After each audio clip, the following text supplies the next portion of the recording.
Hello everyone. अपने पिछले lecture में अपन ने वेरियस समिट्स और कन्वेंशन देखे थे, जिसमें अपन ने देखा था रियो समिट। रियो समिट 1992 में हुई थी और इसके अंदर 3 कन्वेंशन पास हुए थे, आए थे। तो कौन कौन से?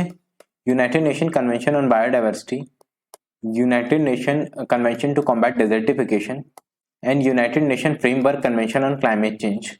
इसमें से यूएनसीबीडी है, ये अपन ने अपने पिछले लेक्चर में इसका स्टैटिक और करंट दोनों बहुत ही डिटेल में देख लिया था। ये दोनों बच गए थे, ये आज के लेक्चर में देखेंगे। तो सबसे पहले स्टार्ट करते हैं UNCCD, which is united nation convention to combat desertification.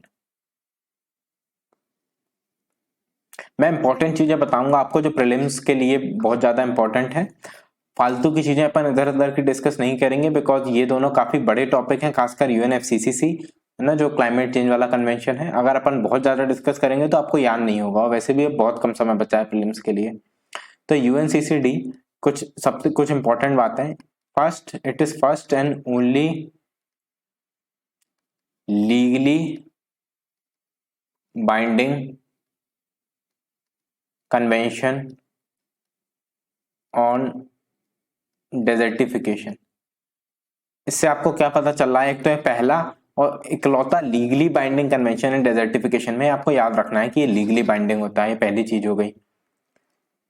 इसके बाद ये रियो समिट में लॉन्च हुआ था, ये तो अपन ऑलरेडी देख चुके हैं, ठीक है। इसकी टोटल 196 कंट्रीज हैं plus European Union. 196 countries plus European Union are parties to this convention. इसके अलावा इसकी कुछ इंपॉर्टेंट आउटकम्स अपन देखते हैं। जो पास्ट में इनकी सीओपी होती रहती है, सीओपी आपको पता होगा क्या होती है। COP is conference of parties. Parties मतलब जो भी मेंबर हैं इसके 196 कंट्रीज प्लस यूरोपियन यूनियन, ये आपस में मिलती हैं, इसी को बोलते हैं कॉन्फ्रेंस ऑफ पार्टीज। तो पिछली जो इसकी कॉन्फ्रेंस ऑफ पार्टीज हुई थी उसमें कुछ इंपॉर्टेंट चीजें आई थी, कुछ इंपॉर्टेंट आउटकम हुए थे, वो ये अपन एक एक करके देखते हैं। सबसे पहला आउटकम है LDN. What is LDN? LDN is land degradation neutrality fund. LDN fund establish हुआ था इसकी सीओपी 13 में, ठीक है। आपको ये याद रखना है, एलडीएन का डायरेक्टली मतलब पूछा जा सकता है। एलडीएन क्या होता है? एलडीएन is a state whereby the amount and quality of land resources which are necessary to support ecosystem functioning and services and food security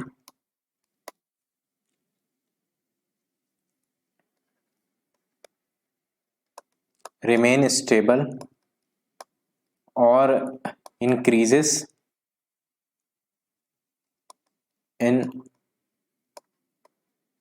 temporal और स्पेशियल स्केल। इसका मतलब अब सिंपल सा क्या है, लैंड डिग्रेडेशन न्यूट्रलिटी क्या होता है? ये एक ऐसी स्टेट, ऐसी अवस्था है जिसमें कि amount and quality of land resources, ठीक है, वो कौन से लैंड रिसोर्सेज जो कि जरूरी है सपोर्ट करना ecosystem functioning, ecosystem services and food security को, वो या तो स्टेबल बने रहे या फिर बढ़ जाएं। बेसिकली इसके नाम से ही आप इसका मतलब देख सकते हैं, लैंड डिग्रेडेशन न्यूट्रलिटी। यानी कि जो लैंड डिग्रेड हो रही है वो इतनी ज्यादा डिग्रेड ना हो कि वो इकोसिस्टम फंक्शनिंग या सर्विसेज या फूड सिक्योरिटी पे खतरा बन जाए, ठीक है। ये आपको याद रखना है, डायरेक्टली पूछा जा सकता है एलडीएन क्या है। और एलडीएन फंड सीओपी 13 में बना था जिससे कि लैंड डिग्रेडेशन न्यूट्रलिटी को लैंड डिग्रेडेशन न्यूट्रलिटी मेंटेन की जा सके, ठीक है। लैंड डिग्रेडेशन न्यूट्रलिटी ये एक एसडीजी है, सस्टेनेबल डेवलपमेंट गोल है। 2030 तक अपन को अचीव करना है लैंड डिग्रेडेशन न्यूट्रलिटी। इसका मतलब क्या है? अभी अपन ने देखा कि लैंड इतनी ज्यादा डिग्रेड ना हो जाए कि जो इकोसिस्टम फंक्शनिंग है, सर्विसेज है, फूड सिक्योरिटी है, उस पर खतरा बन जाए। अब इसकी सीओपी की अपन देखते हैं। सीओपी इसकी दो इंपॉर्टेंट है। एक तो सीओपी 14 जो 2019 में हुई थी। कहाँ हुई थी? ग्रेटर नोएडा में। ये इंपॉर्टेंट क्यों है? क्योंकि ये इंडिया में हुई थी इसलिए इंपॉर्टेंट है। इसकी थीम क्या है? थीम क्या थी? Restore land, sustain future. ये इसकी थीम थी, आपको पता होनी चाहिए बिकॉज ये इंडिया में हुई थी इसलिए इंपॉर्टेंट हो जाती है। इसमें दिल्ली डिक्लेरेशन पास हुआ था, ऑल्दो ये नोएडा में हुई थी पर जो डिक्लेरेशन पास हुआ था उसका नाम था दिल्ली डिक्लेरेशन। ठीक है, इसमें किस चीज के बारे में कमिटमेंट की गई थी? जेंडर इक्वालिटी के बारे में, हेल्थ के बारे में, प्राइवेट सेक्टर पार्टिसिपेशन के बारे में, क्लाइमेट चेंज के बारे में, इकोसिस्टम रिस्टोरेशन के बारे में। ये सब मैंने आपको क्यों बताया? दिल्ली डिक्लेरेशन में किस चीज की बात की गई थी? बिकॉज ये डायरेक्टली आपसे पूछ सकते हैं कि जेंडर इक्वालिटी की बात की गई थी कि नहीं। आप सोचेंगे कि ये कॉम्बैट डेजर्टिफिकेशन है तो इसके बारे में नहीं की जाएगी, बट की गई थी। हेल्थ के बारे में बात की गई थी, private sector involvement, climate change, ecosystem restoration, ये तो आप खुद भी सोच सकते हैं कि इनके बारे में बात की जाएगी। इसमें कुछ इंपॉर्टेंट आउटकम क्या थे? एक तो peace forest initiative.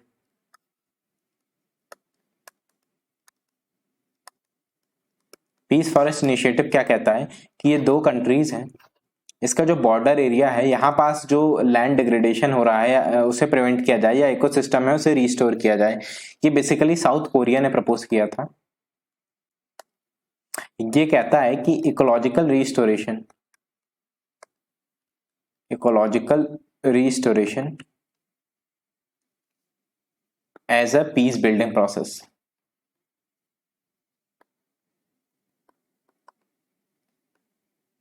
Ecological restoration को यूज किया जाए एज अ पीस बिल्डिंग प्रोसेस। कैसे यूज किया जा सकेगा?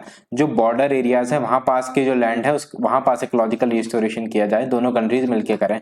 इसे पीस फॉरेस्ट इनिशिएटिव कहते हैं। इसके बाद दूसरा आ जाता है international cooperation on international cooperation for action on sand and dust storm. ये बात आपको याद रखनी है। ये अगर आपको रफली पता होगा कि peace forest initiative South Korea ने दिया था उसका मतलब क्या होता है तो चल जाएगा, डिटेल में ज्यादा नहीं पता होना चाहिए। सिमिलरली यहाँ पास international cooperation on sand and dust storm के बारे में बात हुई थी। मोर देन 150 कंट्रीज यानी कि around more than 75% of countries जो है, जो पार्टीज हैं इसकी यूएनसीसीडी की, वो अफेक्टेड है सैंड एंड डस्ट स्टॉर्म से। सो इसमें बात की गई international cooperation for action on sand and dust storm. इसके बाद ड्रॉट टूल बॉक्स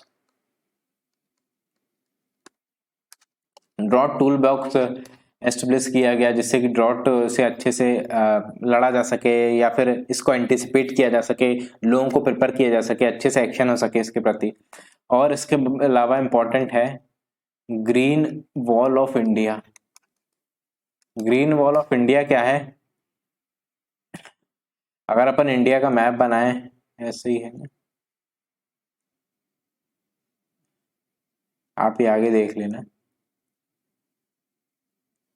ये इंडिया का पर मैप बनाए, ये गुजरात है, ठीक है, यहाँ पास ये गुजरात है। तो यहाँ पास आप देखेंगे यहाँ पास अरावली हिल्स है,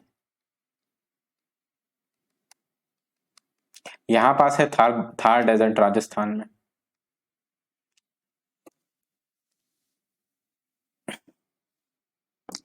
तो क्या हो रहा है यहाँ पास से जो ये थार डेजर्ट है ये एक्सपांड हो रही है। एक्सपांड हो रही है किस साइड? ईस्टर्न साइड में इस तरफ एक्सपांड हो रही है। इसी एक्सपांशन को प्रिवेंट करने के लिए कहा गया कि यहाँ पास एक ग्रीन वॉल बनाई जाएगी। ग्रीन वॉल का मतलब क्या है? ट्रीज लगाए जाएंगे जो कि 1400 किलोमीटर लॉन्ग होंगे, यानी कि यहां से यहां तक देखें तो 1400 किलोमीटर होंगे प्लस 5 किलोमीटर वाइड होंगे। ये कहां से लगाए जाएंगे? फ्रॉम पोरबंदर इन गुजरात, यहाँ पर Porbandar in Gujarat till Panipat in Haryana. ये आपको पता होना चाहिए। Green wall of India 1400 kilometre long, 5 kilometre wide, to prevent the expansion of desertification. ठीक है, जो थर्ड डेजर्ट है ये एक्सपांड हो रहा है ईस्टवर्ड साइड में, इसको प्रिवेंट करने के लिए।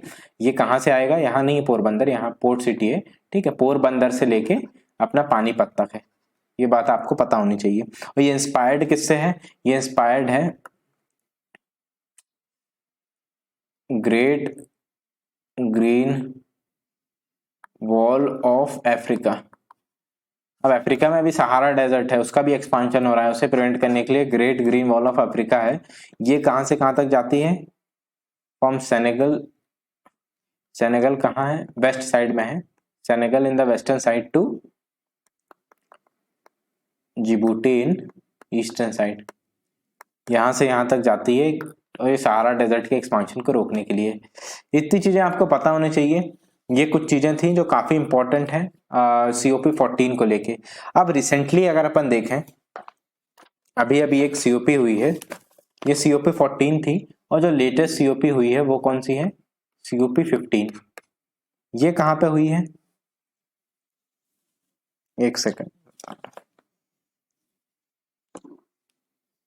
ये हुई है अबिजान इन कोट डी आइवोरी, अबिजान इन कोट डी आइवोरी में हुई है COP15। ठीक है, आपको पता होना चाहिए कहाँ हुई है।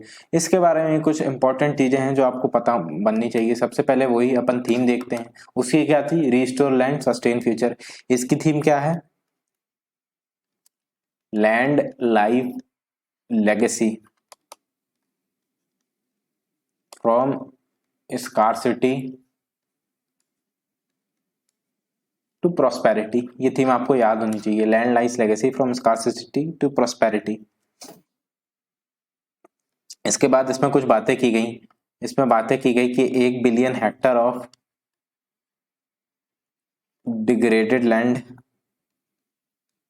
इसको रिस्टोर किया जाएगा बाय 2030। इसमें कहा गया कि there must be synergy between 3 Rio convention. कौन कौन से हैं, UNCBD, UNCCD एंड UNFCCC। इन तीनों के बीच में सिनर्जीज होनी चाहिए। इसमें भी SNDS के बारे में बात की गई। SNDS क्या है, सैंड एंड डस्ट स्टॉर्म्स, इसके बारे में इसमें भी बात की गई, जैसा कि अपन ने उसमें देखा था। और इसमें आया Abidjan declaration on gender equality, ठीक है, और ड्रॉट इन नंबर रिपोर्ट आई, इसमें ड्रॉट्स के बारे में बताया गया। एक ड्रॉटलैंड है, droughtland is a public awareness campaign regarding drought and how to prevent it, है ना, ड्रॉटलैंड। इसके बाद business for land initiative, business for land initiative में ये बात की गई कि जो वेरियस बिजनेस हैं, प्राइवेट पार्टीज हैं, वो किस तरीके से लैंड रिस्टोर करने के लिए, लैंड डिग्रेडेशन को प्रिवेंट करने के लिए वेरियस इनिशिएटिव ले रही हैं, उसकी बात की गई। बिजनेस फॉर लैंड इनिशिएटिव यानी कि जो बिजनेसेस हैं वो लैंड रिस्टोर करने के लिए, डिग्रेडेशन प्रिवेंट करने के लिए इनिशिएटिव्स ले रहे हैं, उसके बारे में बात की गई। और इसमें एक इम्पॉर्टेंट है साहिल सोर्सिंग चैलेंज, साहिल सोर्सिंग चैलेंज। ये इसमें क्या है, इसमें वेरियस टेक्नोलॉजी प्लस फंड, इन सबको मतलब यूज करना है, किसके लिए, ग्रेट GGW के लिए, ग्रेट ग्रीन वॉल के लिए। अपन ने देखा था ना, सहारा डेजर्ट के एक्सपांशन को रोकने के लिए ग्रेट ग्रीन वॉल बनाई गई थी अफ्रीका में, बनाई जा रही है अफ्रीका में। तो उसमें वेरियस टेक्नोलॉजी यूज करना, फंड उसके लिए इकट्ठा करना, इसके लिए साहिल सोर्सिंग चैलेंज था। तो ये कुछ इंपॉर्टेंट चीजें हैं COP15 के बारे में जो आपको पता होनी चाहिए। तो अपन ने देख लिया है यूएनसीसीडी अपन ने देख लिया। सबसे पहले अपन ने क्या देखा, ये लीगली बाइंडिंग है, इकलौता लीगली बाइंडिंग कन्वेंशन है फॉर लैंड डिग्रेडेशन डेजर्टिफिकेशन के लिए। अपन ने इसमें देखा कि इसमें 196 कंट्रीज हैं प्लस यूरोपियन यूनियन है। इसमें अपन ने देखा लैंड डिग्रेडेशन न्यूट्रलिटी क्या होता है, लैंड एंडियन फंड COP13 में बनाया गया था। इसके अलावा अपन ने COP इसकी 14 देखी जो इंडिया में हुई थी, ग्रेटर नोएडा में। इसमें जेंडर इक्वालिटी, हेल्थ के बारे में बात की गई, प्राइवेट सेक्टर के पार्टिसिपेशन के बारे में बात की गई, सैंड एंड डस्ट स्टॉर्म के बारे में बात की गई, great green wall of India के बारे में बात की गई। और इसमें क्या देखा गया, और इसमें क्या देखा अपन ने, और एक दो चीजें देखी, आप ऊपर देख लेना और फिर अपन ने देखा COP15 Abidjan coat D ivory में हुआ था। और इसमें क्या क्या बातें की गई, इसकी अपन ने थीम क्या देखी थी, रिस्टोर लैंड सस्टेन फ्यूचर। इसकी क्या थी, land life legacy from scarcity to prosperity. इसमें भी सैंड एंड डस्ट स्टॉर्म के बारे में बात की गई, Abidjan declaration on gender equality, then 1 billion hectare of land restored, degraded land restored by 2030, then synergies between 3 Rio convention, then drought in number report, drought land। और इसमें एक और चीज है, ग्लोबल लैंड आउटलुक रिपोर्ट है, आती है एक, इसे लॉन्च किया गया, ग्लोबल लैंड आउटलुक रिपोर्ट है, आपको पता होना चाहिए, ठीक है। यूएनसीसीडी के अंदर ये लॉन्च की जाती है ग्लोबल लैंड आउटलुक रिपोर्ट। तो इतनी चीज़ें आपको पता होनी चाहिए। अब आ जाता है दूसरा कन्वेंशन जो कि इससे भी बहुत ज़्यादा इंपॉर्टेंट है, और वो है UNFCCC, which is United nation framework convention on climate change. ठीक है, United nation framework convention on climate change, तो क्लाइमेट चेंज को प्रिवेंट करने के बारे में इसमें बात की गई थी। इनिशियली ये लीगली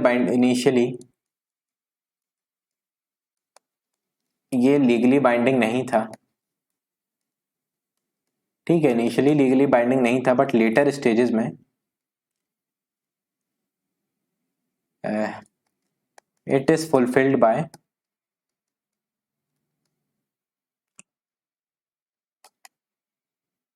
सम लीगली बाइंडिंग प्रोटोकॉल्स।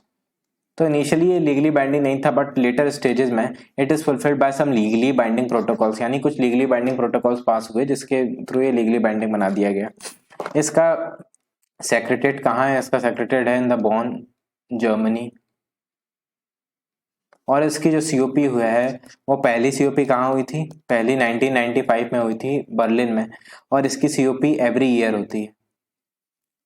जो अपन ने यूएनसीबीडी देखा था, साथ ही अपन ने जो यूएन सीसीडी यानी कि बायोडाइवर्सिटी और डेजर्टिफिकेशन का कन्वेंशन देखा था, इसकी सीओपी कब होती थी? Every 2 year.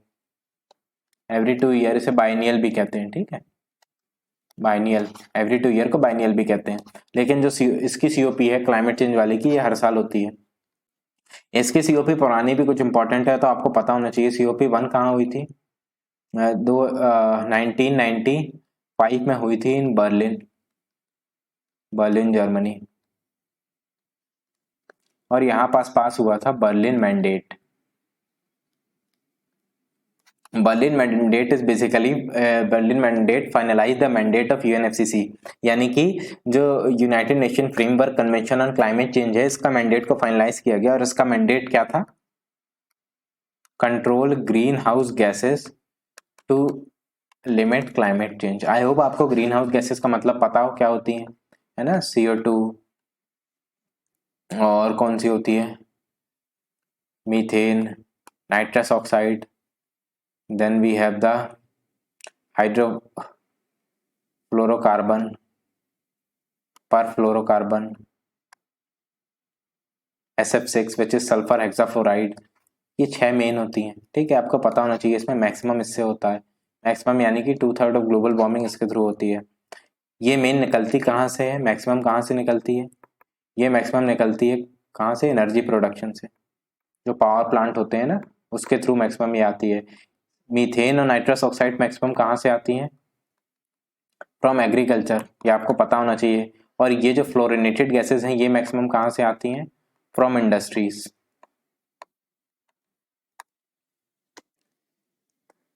तो अपन देख क्या रहे थे? सीओपी 1 देख रहे थे यूएनएफसीसीसी का। इसमें 1995 में हुआ था बर्लिन मैंडेट, बर्लिन जर्मनी में। इसमें यूएनएफसीसी का मैंडेट फाइनलाइज हुआ, which is to control green house gas to limit the global warming and climate change. दूसरा आ जाता है COP3, ठीक है, अपन लाइन से नहीं देखेंगे, जो इंपॉर्टेंट होंगे वो वाले सीओपी देखेंगे। COP3 कहाँ हुआ था? क्योटो इन जापान में। और कब हुआ होगा? 1997 में, हर साल हो रहा है, ठीक है। इसमें क्या हुआ? इसमें क्योटो प्रोटोकॉल आया। क्योटो प्रोटोकॉल बहुत इंपॉर्टेंट है, अपन आगे और डिटेल में देखेंगे अभी इसी लेक्चर में। बस अब इसका मतलब अभी मैं आपको बता देता हूँ। क्योटो प्रोटोकॉल का मतलब है कि डेवलप्ड कंट्रीज, ऐसे डेवलप्ड लिखते हैं, ठीक है, -ED, developed countries, for them it will be legally binding to reduce emission. यानी कि जो भी ग्रीन हाउस गैस एमिशन हो रहे हैं, अब वो डेवलप्ड कंट्रीज के लिए लीगली बाइंडिंग है कि वो एमिशंस को कम करें। ये क्योटो प्रोटोकॉल इसमें आया था। फिर COP7, ये कहाँ हुआ था? ये हुआ था मोरक्को में, माराकेश, मोरक्को, 2001 में। ये तो आप खुद ही निकाल सकते हैं, 1995 में पहला हुआ था, तो आप फिर आगे देख सकते हैं, इसी से हर साल होते हैं तो कैलकुलेट करके देख सकते हैं कौन सा कब हुआ था। बट आपको ये याद रखना है COP7 मार्राकेश मोरक्को में हुआ था। इसमें क्या आया था, इसमें adoption fund is proposed, adaptation fund is proposed. Adaptation fund क्या होता है, नाम से पता चल रहा है, it is fund for developing या पुअर कंट्रीज जो है, और किस चीज के लिए होगा, to adopt from climate change, यानी कि जो भी क्लाइमेट चेंज हो रहा है उसको उसके इम्पैक्ट को कम करने के लिए ये फंड आया जाता है, ठीक है, उनसे अडॉप्ट करने के लिए क्लाइमेट चेंज को, अडॉप्टेशन फंड। आई होप आप लोगों को अडॉप्टेशन और मिटिगेशन का मतलब पता हो क्या होता है। मिटिगेशन मतलब खत्म कर दिया जाए, जैसे कि CO2 कहीं से इमिट हो रही है, अगर इसे पूरी तरीके से खत्म कर दिया जाए, जैसे क्लाइमेट चेंज हो रहा है कहीं से पूरी तरीके से खत्म कर दिया जाए तो इसे मिटिगेशन बोलते हैं। लेकिन अगर आप सपोज, अब जरूरी नहीं है कि अपन अब पूरी तरीके से खत्म कर सकें, तो सपोज क्लाइमेट चेंज हो रहा है या CO2 इमिट हो रही है, कोई भी हार्मफुल इवेंट हो रहा है, लेकिन उसका जो इम्पैक्ट है उसे कम कर दिया जाए, यानी कि बेसिकली उस आप अडॉप्ट कर लें उस क्लाइमेट चेंज को, ठीक है। जैसे कि सपोज साइक्लोन आ रहा है, कोस्टल एरिया है इंडिया का, यहाँ पास साइक्लोन आ रहा है, अब यहाँ पास सी वॉल्स बना दी जाए, मैनग्रोव्स लगा दिए जाए, या जो भी कुछ भी कर दिया जाए ऐसा जिससे इसका इम्पैक्ट कम हो जाए, तो इसे बोलते हैं अडॉप्टेशन। तो बेसिकली COP7 मार्राकेश मोरक्को में हुआ था, अडॉप्टेशन फंड वाज प्रपोज्ड। अभी अपन ने कौन सा देखा था, COP1 Berlin mandate, COP3 Kyoto protocol, COP7 adaptation fund was proposed. COP8 ये हुआ था न्यू दिल्ली में 2002 में।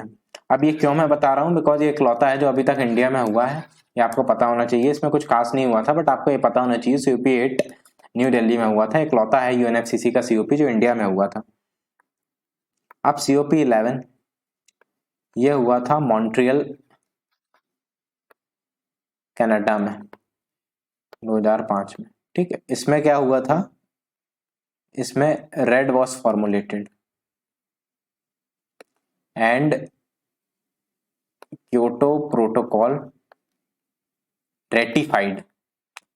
क्योटो प्रोटोकॉल सबसे पहले प्रपोज कब हुआ था, COP3 में, अपन देख चुके हैं ऑलरेडी, और क्योटो प्रोटोकॉल रेटिफाइड कब हुआ, COP11 में। आपको याद रखना है, बहुत इंपॉर्टेंट है। सिमिलरली COP11 में रेड प्रपोज हुआ, रेड क्या है, रिडक्शन ऑफ एमिशन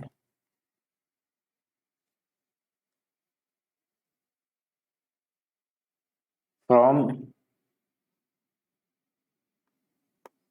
डिफॉरेस्टेशन। एक सेकंड में बता रहा इसको, एक सेकंड।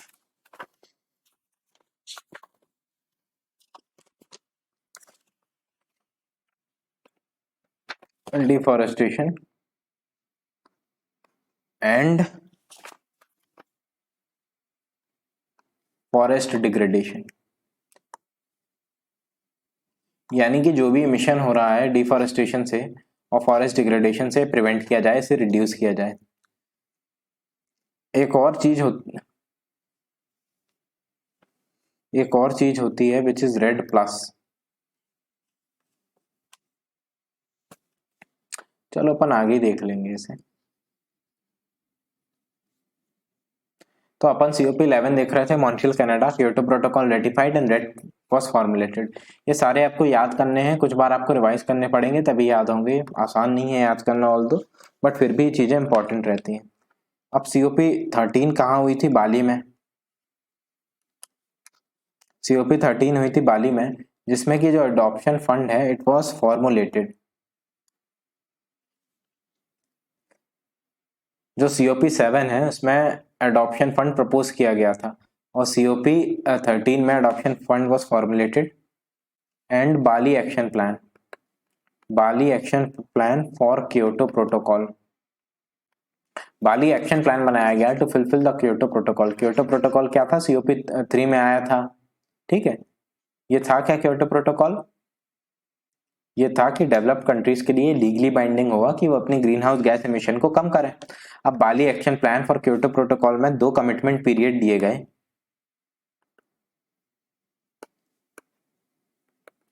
कौन कौन से 2 कमिटमेंट पीरियड दिए गए डेवलप्ड कंट्रीज के लिए, 2008 to 13 एंड 2013 टू 18, ये 2 कमिटमेंट पीरियड दिए गए टू रिड्यूस द एमिशन। अब आ जाता है COP 15। नहीं, COP 13 में एक और चीज हुई विच इज रेड प्लस। अपन ने रेड देखा था COP 11 में, उसमें क्या था, reduction of emission from deforestation and forest degradation. अब रेड प्लस क्या है, इसमें भी सिमिलर है इसका फुल फॉर्म, बट इसका मतलब और क्या है, it also includes reducing emission from deforestation and forest degradation के अलावा ये एक दो चीजें और इंक्लूड करता है which is sustainable management of forest, increase in carbon store, conservation, incentives for protection, जो भी आप प्रोटेक्शन कर रहे हैं। तो उसमें क्या था, फॉरेस्ट डिग्रेडेशन और डिफॉरेस्टेशन को प्रिवेंट करना है, इसमें सस्टेनेबल मैनेज करना है, कार्बन स्टोरेज को बढ़ाना है, कंजर्वेशन करना है फॉरेस्ट को, और ये सारी चीजों के लिए इंसेंटिव्स प्रोवाइड करना है। ये भी COP 13 में आया था। अब COP 15 आया था कोपेनहेगन 2009, यहाँ पास हुआ था, और इसमें एक इनफॉर्मल एग्रीमेंट हुआ था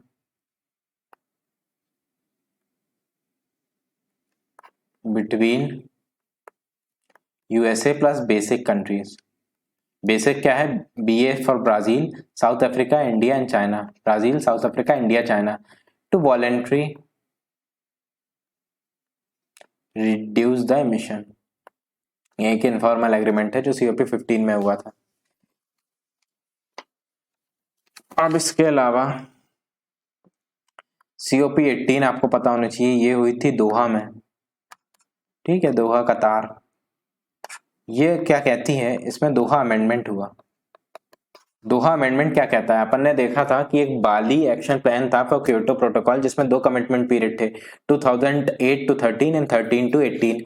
इसमें इंडिया ने अपोज किया इसका कि 13 टू 18 के बाद, इसमें यह था कि 13 टू 18 के बाद, जब 2018 के बाद जो डेवलपिंग कंट्रीज हैं या पुअर कंट्रीज हैं, जैसे कि डेवलपिंग कंट्रीज हैं जैसे कि इंडिया, उन्हें भी एमिशन लीगली बाइंडिंग हो जाएगा कि वो अपना एमिशन कम करें।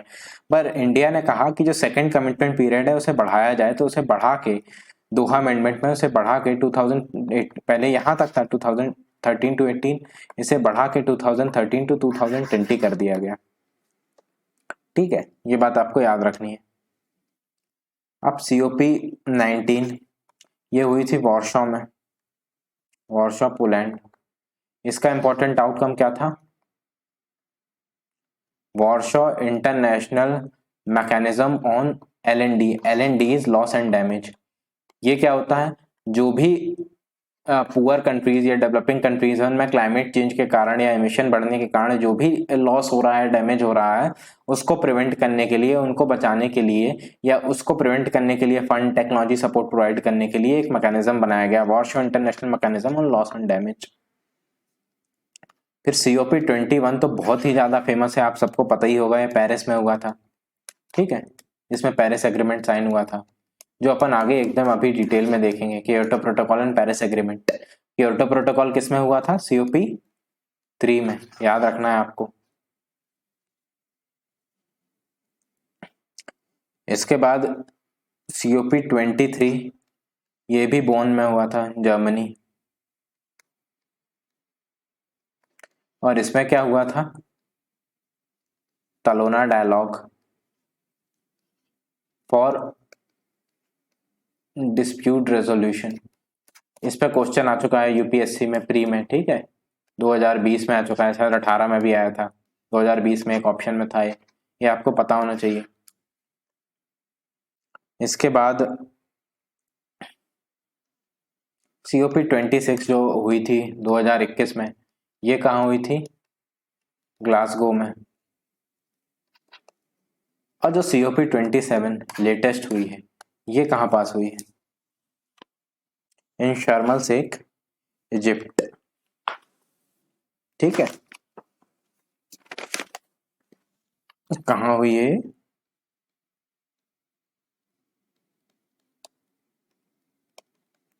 शर्म एल शेख, इजिप्ट, 2022 में। ये इंपॉर्टेंट है, आपको पता होना चाहिए, 2022 में हुई है तो इससे क्वेश्चन आने के चांसेस हैं, इससे आते ही रहते हैं क्वेश्चन, ठीक है, यूएनएफसीसी की जो रिसेंट में हुई थी होती है। अब ये आपको पता होना चाहिए कि ये CMP 17 है और CMA 4 है, कि क्या है मतलब इसका, आपने शायद पढ़ा होगा CMP 17 CMA 4 लिखा रहता है। तो CMP 17 का मतलब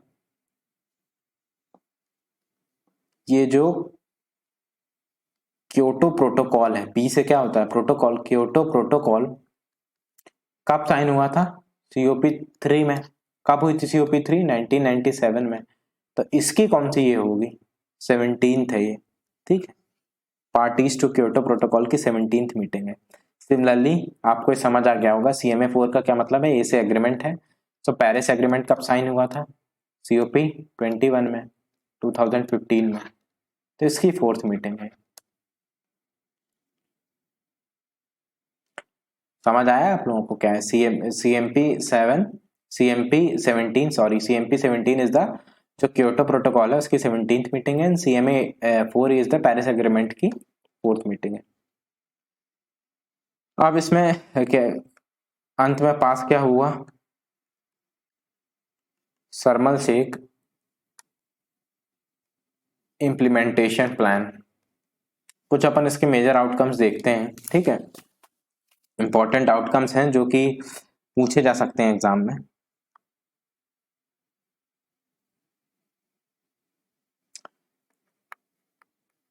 अडॉप्टेशन के बारे में बात हुई, ठीक है, अडॉप्टेशन क्या होता है, मैंने बताया था मिटिगेशन अडॉप्टेशन में क्या अंतर है। अडॉप्टेशन मतलब कोई क्लाइमेट चेंज हो रहा है उसके इम्पैक्ट को प्रिवेंट करने के लिए जो चीजें की जाए उसे बोलते हैं अडॉप्टेशन। तो अडॉप्टेशन फंड के बारे में बात हुई, ठीक है, ये कहा गया कि अडॉप्टेशन को प्रमोट किया जाएगा। इसके अलावा बात हुई है ना, article 2.1C of Paris agreement was launched. जो article 2.1C of Paris agreement was launch, ये क्या कहता है आर्टिकल 2.1C, ये कहता है कि जो भी फाइनेंशियल कमिटमेंट है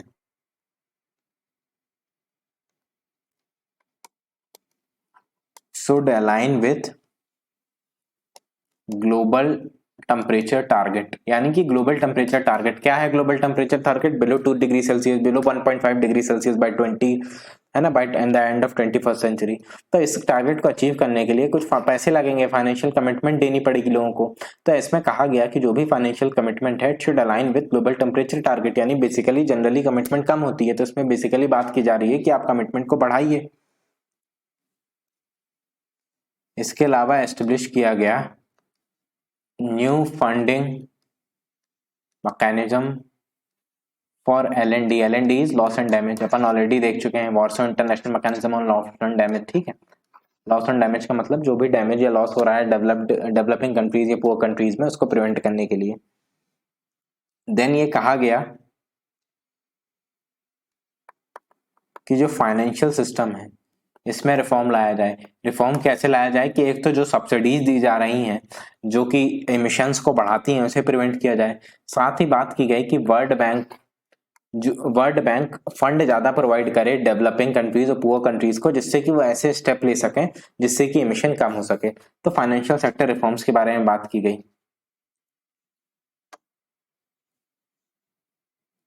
और क्या बात की गई, there is Koronivia joint working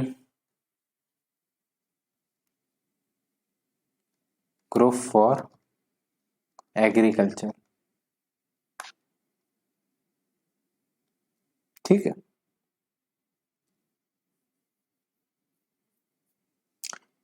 इसको 4 साल की और लीज दे दी गई, Koronivia joint working group for agriculture. Basically इसको 4 साल की लीज और दी गई। यहां आपको मेनली ये पता होना चाहिए कि होता क्या है, it is the only programme for agriculture and food security in UNFCCC। ये इंपॉर्टेंट है, आपको याद रखना है, कोरोनेवा ज्वाइंट वर्किंग ग्रुप। तो अभी तक अपन क्या देख रहे थे, अपन COP 27 देख रहे थे, शर्मल शेख में हुई थी। सरमल से एक इम्प्लीमेंटेशन प्लान इसमें पास हुआ। अडॉप्टेशन फंड के बारे में बात की गई। इवोक किया गया आर्टिकल 2.1 से ऑफ पेरिस एग्रीमेंट, जो ये कहता है कि financial commitment should align with the global temperature target, the new funding mechanism for loss and damage, financial sector reforms. Koronivia joint working group on agriculture को 4 साल की लीज और दी गई। यहाँ आपको ये पता होना चाहिए कि it is the only working group, only programme for agriculture and food security in UNFCCC. और आपको याद रखना है कि ये पहली सीओपी है जिसमें बात की गई किस चीज के बारे में, फूड के बारे में। ये बहुत इंपॉर्टेंट है, फूड के बारे में, रिवर के बारे में, टिपिंग पॉइंट के बारे में। टिपिंग पॉइंट क्या होते हैं? बेसिकली 9 टिपिंग पॉइंट होते हैं टोटल। ये टिपिंग पॉइंट ये होते हैं कि एक लेवल आता है, जैसे कि कोई भी चीज को डैमेज हो रहा है, एक लेवल आ जाता है कि उसके बाद अगर उतना डैमेज हो गया तो उसके बाद वो डैमेज इरिवर्सिबल हो जाएगा और बहुत सीरियस डैमेज होगा अपनी पूरी अर्थ को। जैसे कि सपोज टेम्परेचर बढ़ रहा है, टेम्परेचर बढ़ने के कारण जो अंटार्कटिक है वहां पास के जो ग्लेशियर्स हैं या फिर जो आइस आइस शीट है वो पिघल रही है, ठीक है, वो कम हो रही है। धीरे धीरे टेम्परेचर बढ़ते जा रहा है और ये पिघलती जा रही है, जिससे कि जो सी लेवल है वो बढ़ते जा रहा है।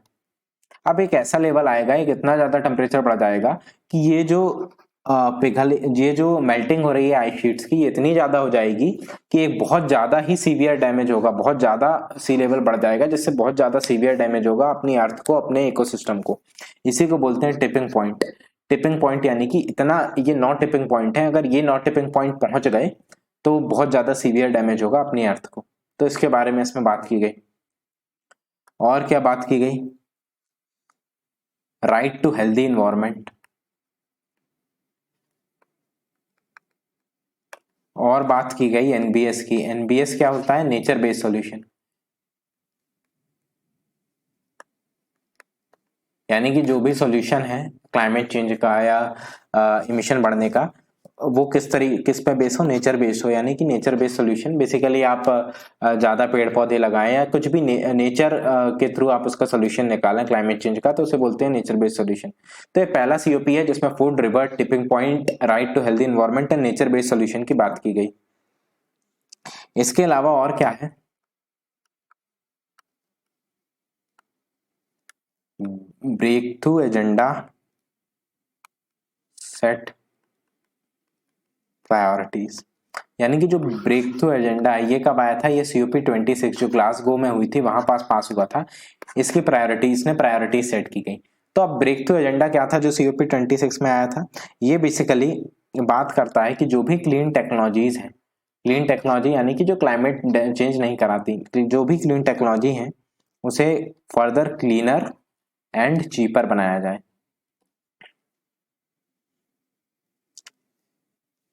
ठीक है, तो ये इतनी मेन चीजें थी जो आपको पता होनी चाहिए। इसके अलावा कुछ चीजें और हैं जो सीओपी 27 में आई थी, जैसे कि fast.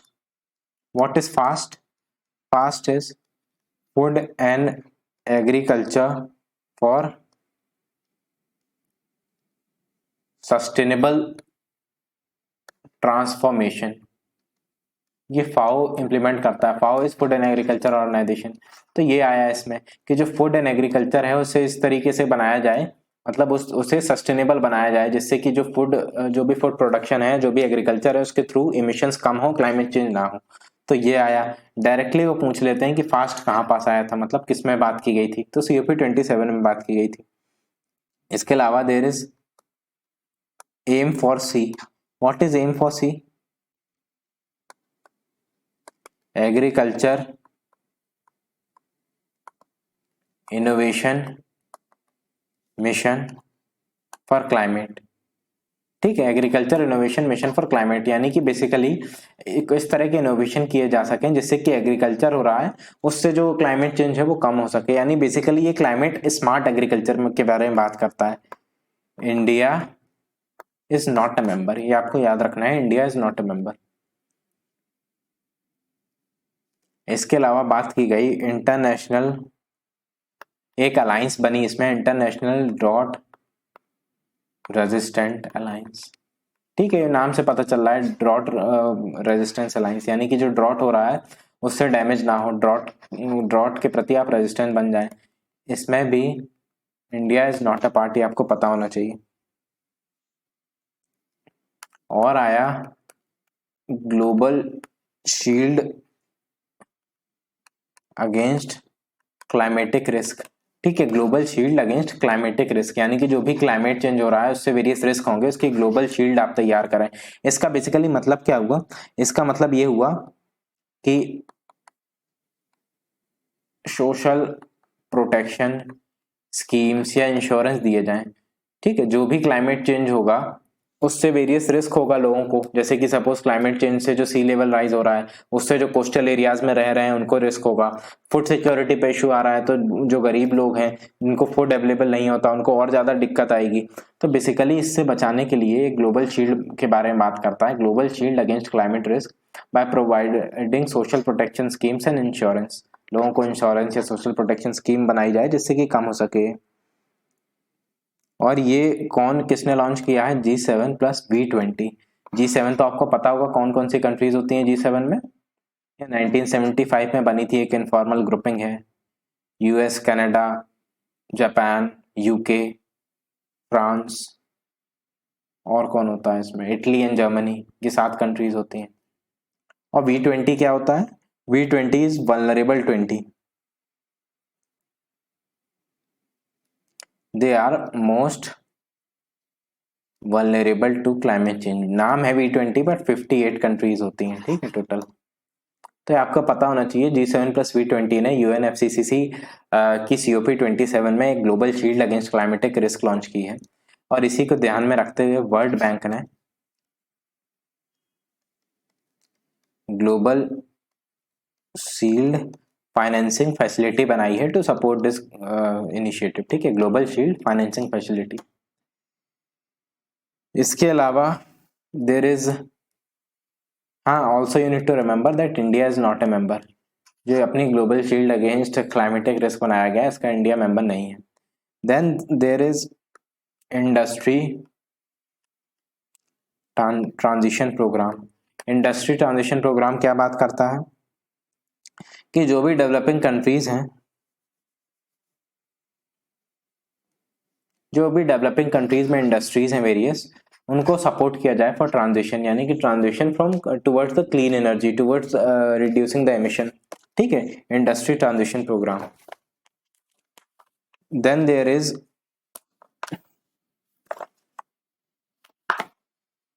Is mangrove alliance for climate. ठीक है, मैनग्रोव अलायंस फॉर क्लाइमेट, इसका इंडिया मेंबर है, ये आपको याद रखना है, ये पहला है जिसका इंडिया मेंबर है, मैनग्रोव अलायंस फॉर क्लाइमेट। ठीक है, ये बेसिकली बात करता है रोल ऑफ मैनग्रोव्स इन, मतलब नाम से पता चल रहा है, सबके नाम से ही आपको मतलब पता चल जाएगा। मैनग्रोव अलायंस फॉर क्लाइमेट यानी मैनग्रोव किस तरीके से क्लाइमेट चेंज को प्रिवेंट करते हैं, ठीक है, उसके बारे में बात कर रहा है। इसके अलावा there is LOTUS initiative, LOTUS, LOTUS initiative. It is initiative by SLOCAT plus BCG आपको पता होगा, बॉस्टन कंसल्टेंसी ग्रुप। ठीक है, ये इसके द्वारा इनिशिएटिव है। ये बेसिकली है किसके लिए? Low carbon transport for urban sustainability. ये लेक्चर थोड़ा बोरिंग है, इसीलिए बोरिंग है बिकॉज उसमें डायरेक्टली आपको याद करने हैं। अभी अपन क्या क्या देख चुके हैं? अपन ने स्टार्ट किया था फास्ट से, which is the food and agriculture for sustainable transformation, then M for C which is agriculture innovation mission for climate, then international drought resilient alliance, then global shield against climatic risk, then industry transition programme, Mangrove Alliance for Climate, then Lotus Initiative, which is the low carbon transport for urban sustainability initiative. Then there are few more.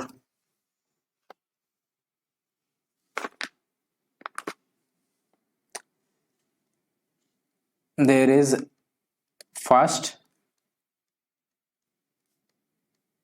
mover coalition, cement and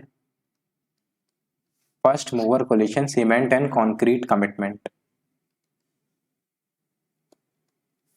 ये बात करता है to purchase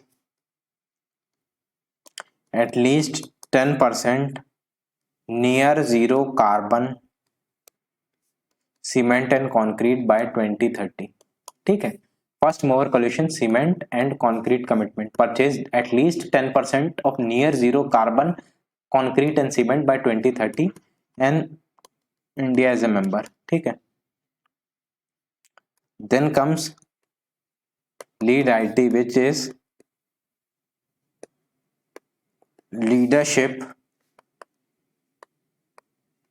for industry transition Summit 2022. Lead IT is Leadership for Industry Transition Summit 2022. It is hosted by India and Sweden. ठीक है, याद रखना है India is a part. ठीक है, नाम मतलब तो आपको नाम से ही पता चल रहा हुआ, इंडस्ट्री ट्रांजिशन समिट, यानी कि इंडस्ट्रीज जो है उसे ट्रांजिट करना towards the cleaner source of energy, towards reducing emissions. Then there is something known as MARS. MARS is methane alert and response system. It is developed by UNEP. ठीक है, ये सारे COP 27 में launch हुए. ठीक है, इसमें इनके बारे में बात हुई. Then there is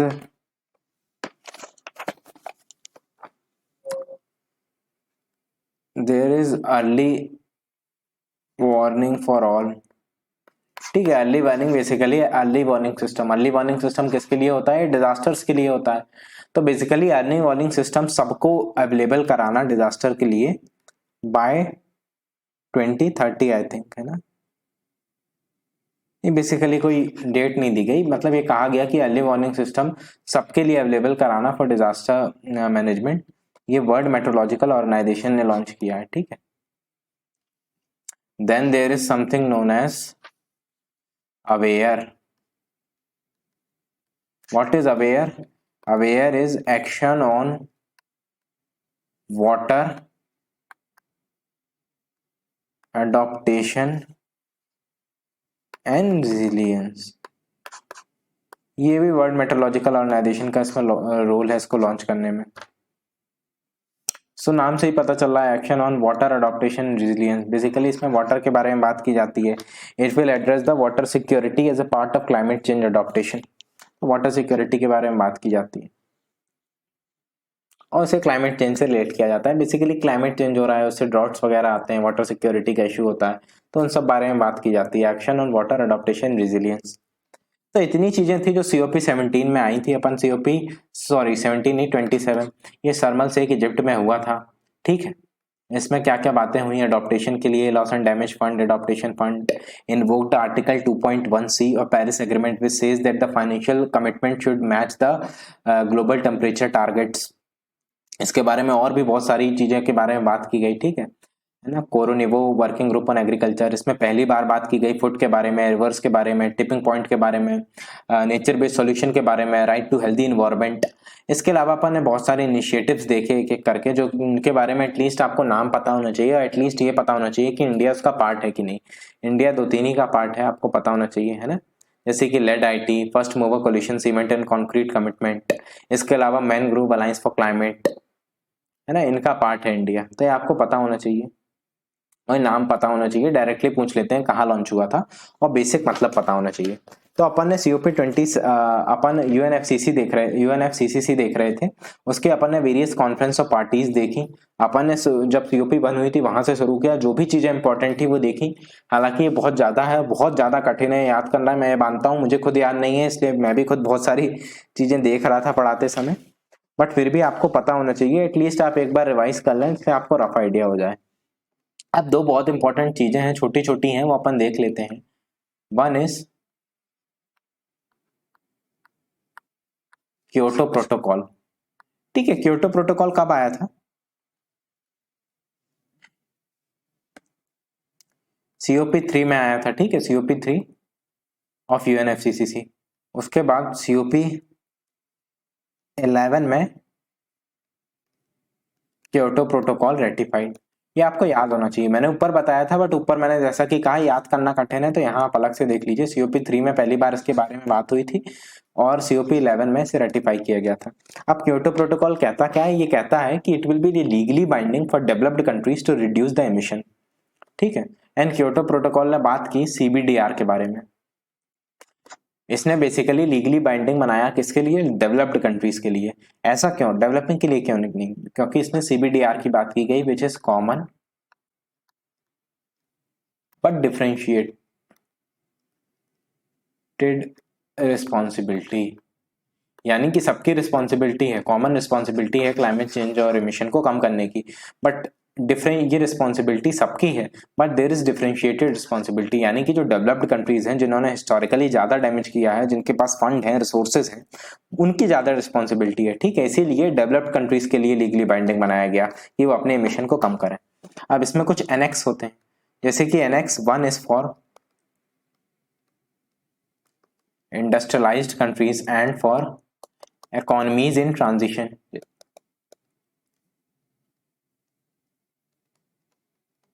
Annex 2 is for OECD. OECD पता होगा, organisation for economic cooperation and development, ठीक है, OECD। Then there is non annex. Non annex में आ जाती हैं सारी developing countries. Then there is annex A. Annex A contains the green house gases जिनके एमिशन को कम करना है। कौन सी हैं? 6 ग्रीन हाउस गैसेज है, मैं ऑलरेडी बता चुका हूँ। CO2, methane, nitrous oxide, hydrofluorocarbon, perfluorocarbon and sulphur hexafluoride. ये 6 गैसेज हैं जिनके एमिशन को कम करना है। डब क्योटो प्रोटोकॉल वो एनेक्स ए में आती हैं, आपको रटा होना चाहिए, याद होना चाहिए, ठीक है। एनेक्स ए, नॉन एनेक्स, ये सारी चीजें आपको बननी चाहिए। इसके बाद there is something called as annex B. Annex B क्या करता है? लीगली बाइंडिंग कंट्रीज, यानी कि बेसिकली इसमें सिर्फ वो कंट्रीज आती हैं एनेक्स बी में जो जिनके लिए लीगली बाइंडिंग है कि वो अपने एमिशन को कम करें। ये आपको पता होना चाहिए, याद होनी चाहिए। एनेक्स ए में क्या आती है? Industrialise and economies in transition. Annex 2 में डेवलप्ड कंट्रीज जैसे कि OECD, organisation for economic cooperation in developed countries. Non annex में डेवलपिंग कंट्रीज। एनेक्स ए और बी ये तो बहुत अच्छे से याद होना चाहिए। एनेक्स ए में 6 गैस आती हैं, कौन कौन सी 6 हैं ये आपको याद होना चाहिए। एनेक्स बी में वो कंट्रीज आती हैं for which it is legally binding to reduce their emission. ये सारे एनेक्स हैं अंडर द क्योटो प्रोटोकॉल। इसके बाद मैंने कहा था कि 2 कमिटमेंट टारगेट थे, 2011 से 13 तक था। इसमें कहा गया कि 5% reduction of emission against 1990 level, यानी कि 1990, ये 1990 लिखा है। 1990 में जितना एमिशन होता था उससे 5% कम कर दिया जाए एमिशन। ये आपको पता होगा, आई होप ये आपको पता हो मैं क्या बता रहा हूँ। ये कमिटमेंट टारगेट्स हैं, ठीक है। जब बाली समिट हुई थी तो उसमें कमिटमेंट टारगेट्स दिए गए थे, ठीक है। 2008 to 13 और एक और दिया गया था 2013 to 18, लेकिन जब बाद में दोहा अमेंडमेंट हुआ तो इसे बढ़ा के 2013 to 2020 कर दिया गया। इसमें क्या किया गया कि 18% रिडक्शन होगा वही 1990 लेवल से। तो जो 2 कमिटमेंट टारगेट हैं इसमें क्या कमिटमेंट दिए गए? 2008 to 13 वाले में 5% reduction of the emission against 1990 level, और 2030 से 20 वाले में 18% रिडक्शन इन एमिशन। अब ये एमिशन तो करना है, but Kyoto protocol provides a flexible mechanism, ठीक है। ये फ्लेक्सिबल मैकेनिज्म क्या कहता है? ये बहुत इंपॉर्टेंट है, ये आपको पता होना चाहिए। फ्लेक्सिबल मैकेनिज्म क्या कहता है? ये 3 चीजें देता है। एक बताता है ज्वाइंट इंप्लीमेंटेशन, दूसरा है CDM। CDM is clean development mechanism. Then international emission trading. अब ये क्योटो प्रोटोकॉल के आर्टिकल 6 में आता है, बेसिकली ना भी पता हो तो चल जाएगा। आर्टिकल 12 में आता है, आर्टिकल 17 में आता है। तो क्योटो प्रोटोकॉल में बात किया गई इमिशन को कम करना है, कमिटमेंट पीरियड्स में वेरियस टारगेट्स भी दे दिए गए, लेकिन इमिशन को या तो क्या खुद अकेले कम करना है क्या, इस खुद आप जरूरी नहीं है कि आप खुद कम करें, उसके लिए कुछ फ्लेक्सिबल मैकेनिज्म दिए गए, जैसे कि एक इंडस्ट्रियलाइज्ड नेशन है, ठीक है, वो फंड या सपोज टेक्निकल सपोर्ट प्रोवाइड कर दे किसी दूसरे इंडस्ट्रियलाइज्ड नेशन को। सपोज इसमें कहा गया, सपोज एग्जांपल के तौर पे दूं कि सपोज दोनों को 100 इमिशन कम करना है, ठीक है, लेकिन अगर एक इंडस्ट्रियलाइजेशन फंड और टेक्नोलॉजी या कुछ और प्रोवाइड कर देता है दूसरे इंडस्ट्रियलाइज यानी कि दूसरे डेवलप्ड नेशन को, तो इसको कम करना पड़ेगा। उस केस में 70 करे और ये 130 कर ले इमिशन, ठीक है, दोनों को 100 इमिशन कम करने थे, लेकिन इस वाले नेशन ने 70 ही कम किया, लेकिन जो उसके बाकी 30 किसने किए, बाकी 30 इस वाले ने कर दिए और इसने इसे फंड और टेक्नोलॉजिकल सपोर्ट प्रोवाइड कर दिया। इसे बोलते हैं ज्वाइंट इंप्लीमेंटेशन, यानी दो लोगों ने मिलकर इंप्लीमेंट किए मिशन को, रिडक्शन को। अब सीडीएम क्या होता है, सीडीएम वाले में एक इंडस्ट्रियलाइज नेशन है और दूसरा ये फंड या टेक्नोलॉजी प्रोवाइड करे। यहाँ क्या थे, दोनों इंडस्ट्रियलाइज यानी दोनों डेवलप थे, यहाँ पास आ जाएगा दूसरा डेवलपिंग नेशन, ठीक है, एक इसको दूसरे डेवलपिंग नेशन को प्रोवाइड करे और सेम यहाँ है, जैसे कि 70 करे 130 कर दे, दोनों को 100 करना था, बट इस वाले ने 70 ही किया और बाकी 30 इसका किसने कर दिया, इस वाले ने, दूसरे डेवलपिंग ने, और इसने इसे फंड और टेक्निकल सपोर्ट प्रोवाइड कर दिया। इसे बोलते हैं क्लीन डेवलपमेंट मैकेनिज्म। और इंटरनेशनल एमिशन ट्रेडिंग क्या है, जो भी कार्बन क्रेडिट है उसे बाय एंड सेल करना। इसका मतलब क्या हुआ, सपोज आपने एक कोई कंट्री है, उसने यहाँ पास कोई भी स्टेप्स लिए जिससे कि कार्बन इमिशन कम हो गया, कार्बन इमिशन कम हो गया, ठीक है, उसने खूब सारे स्टेप लिए। अब उसका सपोज टारगेट था कि उसे 100 कम करना है, लेकिन उसने ऐसे स्टेप लिए कि 150 कम हो गए। और एक दूसरी कंट्री है, इसको भी ऐसे ही समझा देता हूं, देखिए जैसे एक नेशन है, ठीक है, नेशन ए, ये है नेशन बी, दोनों को 100 कम करना है, लेकिन इस वाले ने 150 कम कर दिए, ठीक है, 100 इमिशन कम करना है, 100 इमिशन इसने 150 कर दिए, ये 85 कर पाया, तो बेसिकली इसने 50 एक्स्ट्रा कर दिए, तो इसके पास कार्बन क्रेडिट आ गए जो कि ये बेचेगा और ये वाला खरीद लेगा, 50 कार्बन क्रेडिट खरीद लेगा, जिससे कि इसका भी 100 हो जाएगा। इसको 100 करने थे, इसने 50 कर पाया और 50 के इसने कार्बन क्रेडिट खरीद लिए किसी दूसरे से जिसने ज्यादा कम कर लिया था। तो ये तीनों चीजें आपको पता होनी चाहिए। एमिशन कम करने हैं, कमिटमेंट पीरियड होता है, बट खुद जरूरी नहीं है खुद करने हैं, आप उसके लिए कुछ मैकेनिज्म दिए गए हैं, which is joint implementation, clean development mechanism and international emission trading. ये तीनों बहुत इंपॉर्टेंट है, बहुत ज्यादा इंपॉर्टेंट है, आपको पता होने चाहिए। और लास्ट टॉपिक आ जाता है विच इज द पेरिस एग्रीमेंट, जो अपनी COP 21 हुई थी, 15 नहीं सॉरी, COP 21 हुई थी 2015 में पेरिस में, वहां पास पेरिस एग्रीमेंट साइन हुआ था। Basically it is a post 2021 agenda. कुछ लोगों को यही नहीं पता होता कि कब का एजेंडा है। It is post 2021 agenda, it is legally binding and it says that the temperature must be reduced below 1.5 degree Celsius by the end of this century, ठीक है, below 1.5 degree Celsius by the end of this century। and it says कि जो rich countries हैं वो fund provide करेंगे कितना, $100 billion per year post 2020 and this amount will be updated on by 2025। यानी कि जो डेवलप्ड कंट्रीज हैं, रिच कंट्रीज हैं, वो $100 बिलियन का हर साल फंड प्रोवाइड करेंगी 2020 से शुरू करके, और ये अमाउंट को अपडेट किया जाएगा बाय 2025, मतलब बेसिकली अमाउंट बढ़ाई जाएगी। ये कहा तो गया था कि फंड प्रोवाइड करेंगे, अब 2023 के आ गया है, बट बहुत ही ज्यादा कम फंड प्रोवाइड किया गया है और कुछ प्रोवाइड नहीं किया गया है बेसिकली। और इसमें बात की गई कि we will achieve the peak emission, यानी कि जो भी एमिशन हो रहा है उसके पीक को अचीव कर लेना है बाय 2050। ये आपको याद रखनी है चीजें, ये बहुत इंपॉर्टेंट है, दोनों क्योटो प्रोटोकॉल और पेरिस एग्रीमेंट। पेरिस एग्रीमेंट ठीक है लीगली बाइंडिंग है, पोस्ट 2021 एजेंडा है below 1.5 degree Celsius by the end of this century rich countries will provide $100 billion per year post 2020 and this amount will be updated by 2025 and achieve the peak emission by 2050। इसका मतलब क्या हुआ कि emission आपका बढ़ते जा रहा है, अभी इमिशन बढ़ रहा है, तो आप 2050 तक 2050 तक उस इमिशन की पीक को अचीव कर लें और उसके बाद नहीं बढ़ना चाहिए, उसके बाद कम होना चाहिए इमिशन। इसके बाद कंट्रीज ने अपने NDC national determined target full submit किए। एनडीसी क्या होते हैं? बेसिकली नेशनल डिटरमाइंड टारगेट, यानी कि हर कंट्री अपने टारगेट सबमिट करती है जिससे कि इमिशन को कम किया जा सके। इंडिया के कौन कौन से हैं? इंडिया के 3 टारगेट हैं, आई होप आपको पता होना चाहिए, पता होंगे। 50% एनर्जी बाय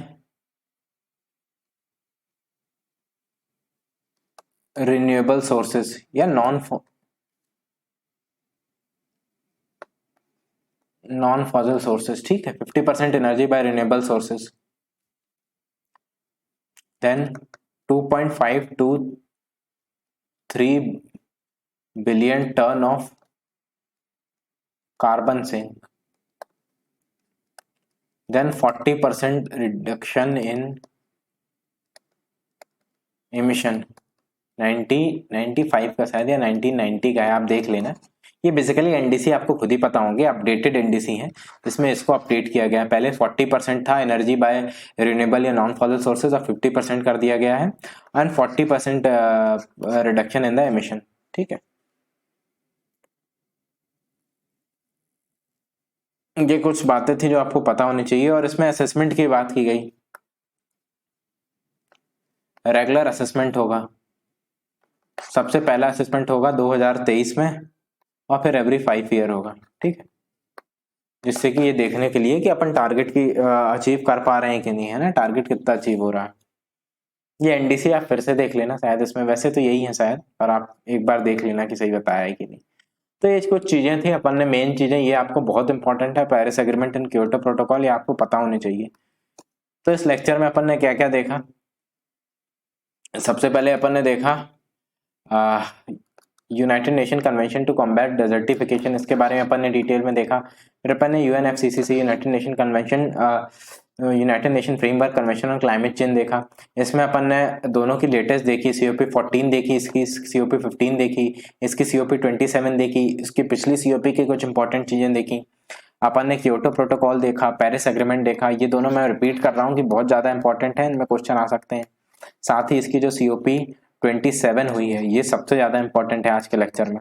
हालांकि ये लेक्चर हो सकता है आपको बोरिंग लग रहा हो, बिकॉज इसमें बहुत ज्यादा याद करने का था और बहुत कठिन भी है याद करना, but still I will advice कि आप कोशिश करें कि ज्यादा से ज्यादा चीजें याद कर लें, और इससे चांसेस रहते हैं क्योंकि क्वेश्चन आने के। सो आज का लेक्चर यही पूरा होता है। आज आगे आने वाले लेक्चर में अब बस 2 से 3 लेक्चर और आएंगे। एक में मैं सारी जो भी इन्वायरमेंटल बॉडीज हैं वो बताऊंगा, कुछ इन्वायरमेंटल बॉडीज मैं ऑलरेडी बता चुका हूँ, आने वाले में कुछ और बताऊंगा। ये छोटा सा लेक्चर होगा, आधा घंटे का लगभग, इसमें ये बताऊंगा। इसके अलावा एक लेक्चर आएगा हार्मफुल इवेंट्स में। हार्मफुल इवेंट्स का क्या मतलब है? जैसे कि ग्लोबल वार्मिंग है, ओजोन डिप्लीशन है, कोराल को जो डैमेज हो रहा है, या फिर जो ओशन एसिडिफिकेशन है, या जो भी हार्मफुल इवेंट्स है उसके बारे में आएगा। जो भी पॉल्यूशन हो रहा है, ये लेक्चर थोड़ा बड़ा होगा, अराउंड 1 से 1.5 घंटे के बीच में होगा, जिसमें इसके बारे में बताऊंगा मैं, ठीक है, 1 से 1.5 घंटे के बीच में इन सब के बारे में। उसके साथ जो भी पॉल्यूशन हो रहा है, जो भी इनके कन्वेंशन है, जैसे कि BRS कन्वेंशन, मिनीमाटा कन्वेंशन, उनके बारे में बताऊंगा जो भी इंपॉर्टेंट है। और एक और अगर टाइम मिला तो एक और लेक्चर बनाऊंगा मैं, जो कि होगा इकोसिस्टम के बारे में। इकोसिस्टम का अपन पूरा बेसिक से एडवांस तक देखेंगे, ये भी 1 से 1.5 घंटे का लेक्चर होगा।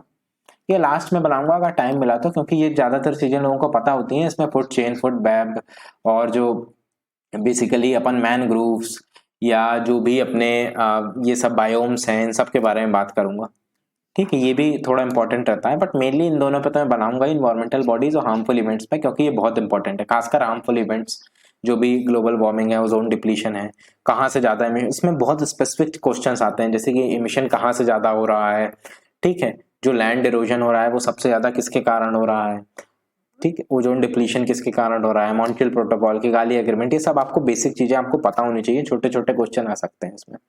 तो आज का लेक्चर यही कंप्लीट होता है। Thank you all for watching.